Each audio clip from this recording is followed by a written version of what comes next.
qisas. Pula kemudian daripada yang diberikan itu maaf.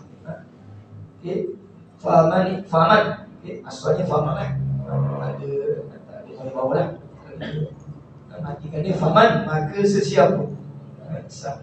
Sesiapa, man, sesiapa. Yang ada. Apabila kita sambung, dia letak bagi bawah lah. Faman yang ada. Sebab bacanya yang ada. Yang ada, maksudnya orang yang melampaui batas. Yang ada. Dan apabila dia melampaui batas, dia memberi kemaafan. Ataupun maksudnya dia tidak meminta maaf. Dia tidak meminta maaf dengan apa yang dilakukan tadi, iaitu dia sengaja membunuh orang tanpa rasa bersalah. Maknanya dia telah melampaui batas. Dia anggap i'tada tadi tu.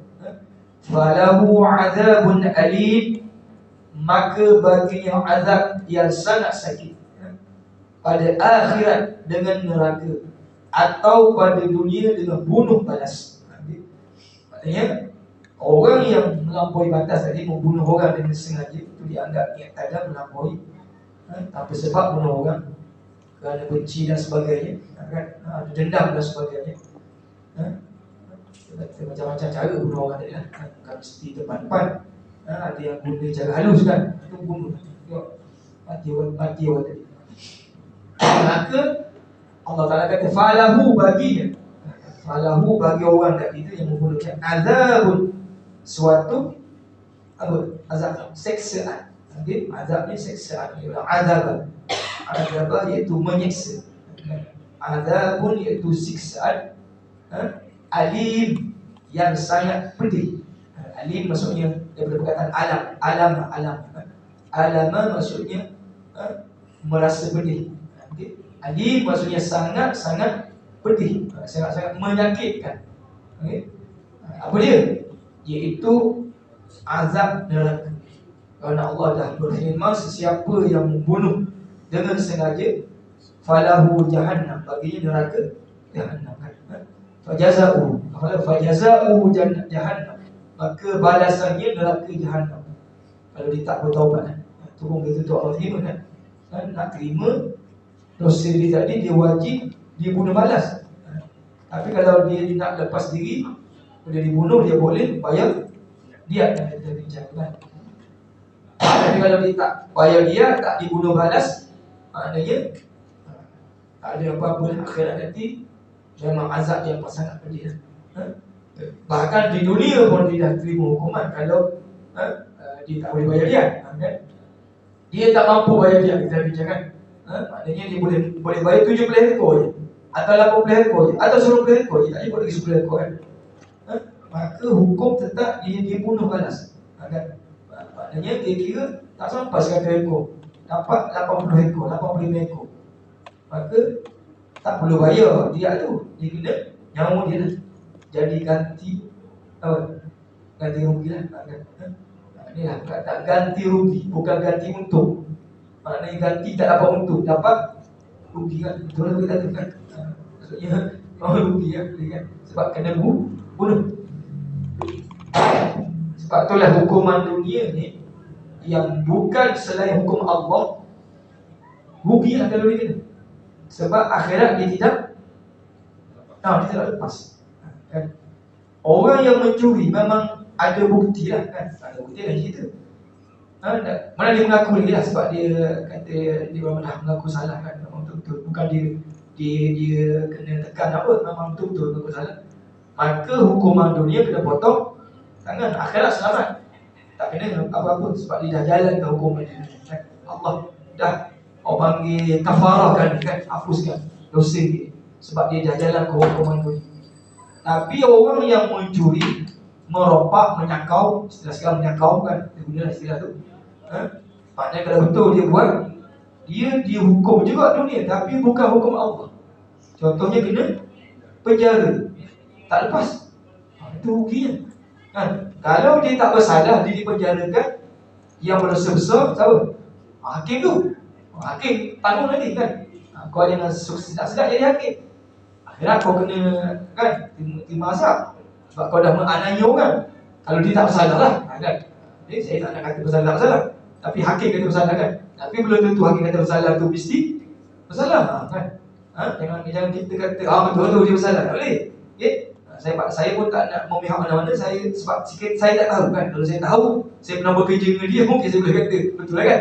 Tapi apabila kes macam ni saya tak tahu, kita terima hukuman hakim lah. Hakim dah putuskan. Tapi kalau memang betul, okey lah, memang dia bersalah, tapi hukuman yang dikenakan tidak memadai. Nampak? Contoh penjara 12 tahun. Contohlah kan, penjara 12 tahun diringankan jadi separuh kan. Contohnya 6 tahun. Tapi contohlah kan, maknanya akhirat dia tetap kena kalau dia bersalah. Kalau dia bersalah, kalau dia tak bersalah, tak kena akhirat. Tapi orang yang mengenakan hukuman tak pula kena hukuman akhirat. Sebab itulah perlu jalankan undang-undang Islam, hudud kisah tadi kan, supaya akhirat dia lepas kan. Kalau atas dunia dia memang bersalah, tiba-tiba lepas macam tu je kan, lepas macam tu je kan. Kerana dia main-mainkan hakim tu duduk bawah dia contoh kan, sebab dia ada kuasa contoh, maka akhirat dia akan lagi kena kan. Dunia okey lah, selamat lah kan, bebas lah kan. Okay? Hati-hati orang yang buat kesalahan di dunia, kalau dia tak kena hukuman akhirat wajib kena, wajib kan. Sebab itulah kita kena sedar lah kan? Kalau kita dah bersalah yang mana perlu terima hukuman hudud, terima lah. Kalau kisah lah, kalau takzir pun takzir lah kan, supaya akhirat selamat kan. Atau benda tu berkait dengan orang, kita pernah mengata ke orang, memompak ke orang, kita perlu jumpa orang tu kan, sebelum dia mati, sebelum kita mati. Tapi kalau kita dah mati macam mana? Nak pergi kat kubur dia, nangis-nangis kat kubur dia, macam kasih selamat tu kan, maafkan mak kasih, maafkan mak kasih kan. Contoh kan, tak ada dia apa dah kan. Orang yang dah meninggal, kita minta maaf tak selesai. Itu masalahnya. Maknanya kita kena tunggu bila? Pada masyarakat kan. Wajib dia akan tunggu di pada masyarakat nanti balasan kan. Kalau orang tu maafkan, selamat. Tapi kalau orang tu tak maafkan, apa tanggung kan. Itulah nak minta maaf sebelum orang tu mati. Kalau kita pernah buat salah dengan orang lah kan. Pernah mengumpat orang, pernah apa-apa saja kan. Okey, tu yang perlu kita faham. Ayat seterusnya 179. Mi'ah tis'ah wa sab'un. Walakum fil qisasi hayah. Walakum fil qisasi hayah. Ada kamu hayat. Hayah. Dan bagi kamu pada qisas itu hidup. Walakum pada kamu, Allah dah tetapkan tadi pada kamu, fil qisas pada hukum bunuh balas tu hayatun. Hayat ni kehidupan. Dan hayat tu kehidupan. Perkataan hayyu, hidup. Sebab tu Allahu la ilaha illahu huwal hayyul qayyum. Allah hidup selama-lamanya, tak mengasai kematian seperti makhluk kan. Sebab Allah yang cipta makhluk kan. Okey, maknanya yang dikatakan hayat di sini, maknanya orang yang nak membunuh tadi dia akan fikir panjang sebelum bunuh. Sebab kalau dia bunuh, dia akan mati kan. Maknanya tak ada lagi kehidupan. Tapi kalau dia tak bunuh, macam kita sekarang tak pernah bunuh orang, ada lagi kehidupan kan. Kalau bunuh kita lah kan, tak ada kehidupan kita kan. Tapi maksudnya, ceritanya, selagi kita tidak membunuh sesiapa, maka itu dinamakan kita ada kehidupan kan. Bagi orang yang jaga benda-benda, binatang pun dia tak sanggup bunuh kan. Ada binatang pun tahu kan. Maksudnya tak boleh kita nak membunuh binatang lah dengan sengaja, kecuali ada sebab. Itu pun ada sebab pun tak sepatut kita bunuh. Contoh kucing lah kan, dia mencuri ikan kita bawa dia pasar, letak atas dapur, kasih. Entah macam mana tingkat terbuka dia pun masuk. Curinya banyak tak? Seekor je kita beli 3 kilo ikan kembung. Kan? Banyaklah 30 ekor lah kan. Seekor apa? Sekilo 10 ekor. Curi seekor, baki berapa? 29 kan? Oh, dia kejar kucing tu. Kan? Sampai dia katok. Katok. Bukan katok, dia dah katok tu. Aku rasa dengan tak dia bilang. Pukul. Betul kan? Katok ni maksud pukul kan. Mati kucing tu. Berdosa tak? Sedekah dah seekor tu kan. Dapat pahala. Kan? Kecuali dia curikan jos kan. Kita nak marah. Ikan jos tu seekor je kan. Dia tak banyak. Kan? Maksudnya nak katok pun dah sabar lah. Kan? Dia pakar-pakar 10 ekor kucing kan. Agak ikan jos. Buat lagi. Itu nak sabar kita nak katok kan. Saya ingat satu cerita kan. Bulan Ramadan, kita tak nak menyambut Ramadan. InsyaAllah saya pun nak sentuh masalah Ramadan sekali kan. Kita minggu depan mula puasa kan. Kan? Minggu depan lah kan. Maknanya tak ada minggu depan. Kita start puasa. Ceritanya dia beli makanan dekat bazar Ramadan lah. Buat apa-apa lah. Kemudian dia letak, dia tutup dah tapi mungkin saji tu ringan kan. Kan? Dia beli daging bakar kan. Lalu dia tahu macam mana kucing sondo apa buka tulis lagi kan, kucing pandai. Dia tu pernah sekolah kot, dia tahu cara dari kecil kan ingat. Kucing tu buat lagi daging tu. Makan, sedap lagi bakar kan. Kan. Akhirnya dia dapat tangkap kucing tu, dia kacau, mati kucing tu. Kan. Dia rasa puas hati kan sebab dia curi daging bakar dia. Pergi solat tarawih, solat isyak, imam baca kan satu surah ayat yang berbunyi bi ayyi dzambin qutilat. Bi ayyi dzambin qutilat. Siapa surah apa tu? Cuba cari. Bi ayyi dzambin qutilat ayat yang berbunyi. Kalau kita terjemah dengan dosa apakah dia telah dibunuh? Dia faham. Kalau dia orang faham kan. Nak jadi cerita imam tu sangkut kat situ. Tak ingat ayat selepas ni kan. Bi ayyi dzambin qutilat. Imam ulang 3 kali. Dia macam imam tahu aku bunuh kucing tu. Oh, dengan dosa apa maksudnya dia telah dibunuh? Imam tahu bunuh kucing kan? Dia pun jawab, bisa babi lahmin akalan. Dengan sebab dia makan daging aku, dia jawab. Tapi tak masalah kan? Imam tu cakap, bisa babi lahmin akalan. Tak ada ayat Quran, bunyi macam tu. Cuba tengok ayat tu. Oh, patah surat imam tu kan? Imam tu sambung sebab ingat orang tu tolong dia kan? Padahal orang tu jawab sebab dia tanya. Jawab bahasa Melayu, bukan batal kan? Dia jawab bahasa Arab kalau kan. Padahal jawab apa bukan ayat Quran. Orang tu tanya kenapa dia dibunuh? Kenapa dia dibunuh? Dia ulang 3 kali. Padahal yang betul dekat tak boleh nak sambung ayat. Dia pun faham kan? Dia tanya aku nak jawab kan? Nampak sangat iman ni. Tanya aku jawab lah. Sebab dia makan daging aku je. Kan? Bisa babi lahmin akalan. Bukan Quran kan? Okey. Jadi maksudnya binatang yang apa kita kata tak patut dibunuh, janganlah kita bunuh kan. Tapi binatang memang perlu dibunuh, dia membahayakan kita. Lipan, kalajengking masuk rumah kita, dia tak masuk rumah kita, tak perlu kita bunuh. Ni sengaja cari lipan nak bunuh, kalajengking nak pergi bunuh, tak boleh. Ni dia datang ke tempat kita kan, masuk rumah kita kan, naik atas tilam, nak tidur atas tilam baru beli, lalu tidur kan. Maka wajib dibunuh, bukan harus, wajib dibunuh. Biasanya bukan harus, wajib dibunuh sebab dia boleh membahayakan kita kan. Okey. Ya ulil albab, hai sekalian yang mempunyai akal. Ya ulil albab, wahai ya Tuhan, uli yang mempunyai uli albab, akal. Sebab itulah Terengganu yang pertama memperkenalkan sekolah ulul albab. Pernah dengar? Melaka pun ada kan? Dia buat kan?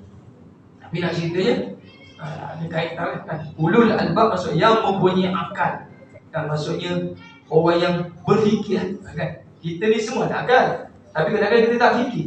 Kita bertindak dulu baru nak fikir. Betul? Banyak kan? Salah kan? Allah beri akal supaya kita fikir. Maknanya kita kata kenapa perlu buat macam ni kan? Kenapa tak boleh buat macam ni? Maknanya Allah beri akal fikir kan?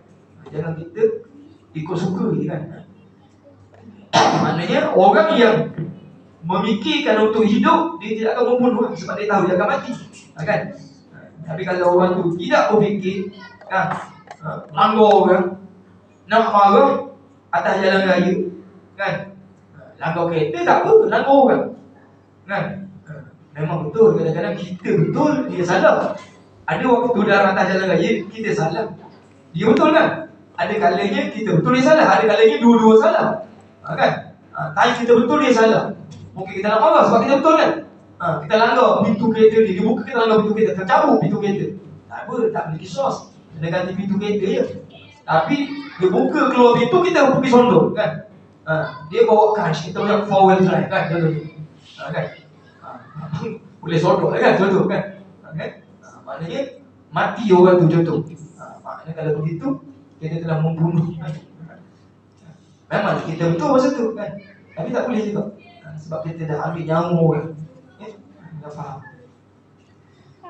Tapi banyak kes-kes berlaku kadang-kadang kena penjara, dan terlepas mana kan? Tak kena hukum apa-apa, atas dunia tak kena apa-apa kan? Banyak berlaku kan? Yang kes basikal lajak tu, ingat basikal lajak kan? Yang perempuan Cina kan kan? Lepas kan? Itu bahaya hukuman dunia kan? Banyak sebenarnya kita nak cerita kan? Okey, inilah yang masalah kan? Dia kata kerana seorang apabila ia ketahui ia kena bunuh, apabila ia bunuh orang, nescaya tertegah ia daripada bunuh orang. Maknanya apabila dia fikir kalau dia bunuh orang, dia kena bunuh balas, maka dia fikir tu tak boleh lah kan? Maknanya janganlah. Maknanya benda tu dia akan menegah diri dia daripada dia melakukan perbuatan. Maka menghidup ia akan dirinya. Itu dia kata hayah tadi. Seolah macam dia hidupkan diri dia, seolah-olah, maknanya kan dia tak mati lah kan, sebab dia tak membunuh. Dan mereka menghendak dibunuh itu, maka disyariat akan dia. Maksudnya hukum qisas ni telah disyariatkan oleh Allah, bukan manusia yang tetap, bukan Rasulullah yang tetapkan. Kita ingatkan segala hukum yang berkait dengan Islam tidak ada satu pun ditetapkan oleh Rasulullah. Faham kan? Rasulullah cuma sampaikan daripada Allah lah kan? Allah beritahu Jibril, wahai Jibril, bawa beritahu pada Rasul aku ni, ini hukumnya, wajib, sunat, makruh, haram, harus, gitu kan? Dia tak lagi lah, salah satu boleh kan? Maknanya kita kena terima lah, jangan kita penyikai lah. Mengapa wajib ni kita katakan? Tak boleh ke sekali-sekala tukar je sunat? Kan? Tak boleh. Memang hukumnya wajib kan? Ataupun benda ni haram, tak boleh ke sekali-kali jadi halal. Bak putih tu kan, apa sebenarnya yang betul-betulnya? Kita jangan cerita yang konon-konon, nak cerita yang betul. Apa maksud bak putih tu? Sup tulang babi kan? Bakut tu maksudnya tulang babi kan? Teh tu macam sup lah kan? Tiba-tiba dia kata jangan politika ni, kita boleh tukar jadi apa? Daging lembu, daging ayam. Kalau tu tak nama bakut teh pula kan? Yang nama tak tahu nama lain kan? Sebab memang Cina kegemaran dia makan kita faham pok tu kan? Kita tahu kan? Mustahil tiba-tiba Cina nak tukar bakut teh tu jadi ayam itik kan? Lembu. Video tu kan? Hebat sekarang ni kan, jadi national heritage kan, makanan tu jadi national heritage kan. Kenapa tak jadikan nasi lemak, apa lagi kan, makanan orang Melayu kan, makanan untuk makan semua, jadikan makanan itu juga kan. Padahal dia datang menumpang kan, saya bukan presis ni tuan, salah faham kan, dia nak cerita kan, ini berlaku. La'allakum tattaqun, mudah-mudahan kamu memelihara kamu daripada berbunuh-bunuh. Takut qul, bunuh balas. Maksudnya supaya tidak dibunuh balas. Maka makna qisas itu balasnya, dan qul bunuh balas. Qisas maksudnya balasnya, qul tu maksud dibunuh balas kepada orang yang melakukan pembunuhan tersebut kan. Maknanya kalau dia kita kata larikan diri, maksudnya dia tak nak kena bunuh, dia tanggung akhirat nanti kan. Maknanya di dunia dia lepas kan. Ya Pak, sila. Kalau dalam perang kita bunuh kan? Ya. Tak ada hukum. Ya betul. Dalam peperangan saling bunuh membunuh. Rasulullah kata, sahabat pernah tanya kan, dalam peperangan boleh kita bunuh sesuka hati? Kan? Rasulullah kata tak boleh sesuka hati. Maksudnya di sini sesuka hati itu anak-anak, wanita, orang tua boleh. Yang boleh dibunuh hanya tentera je. Kan? Maksudnya siapa-siapa sajalah saya kata tu. Ya Rasulullah kata. Kerana kalau kau tak membunuh, dia akan bunuh kau. Nampak? Dalam peperangan tak ada masalah. Kan? Sniper. Sniper apa? Penembak. Tepat. Penembak tepat. Bukan sniper. Bukan sniper, penembak tepat. Yang sebab sniper. Okay, maksudnya? Dia tembak orang lah. Okay, jadi? Okey, dia tembak tu maksudnya orang yang patut dibunuh tadi tak? Kalau orang patut dibunuh maksudnya tak ada masalah.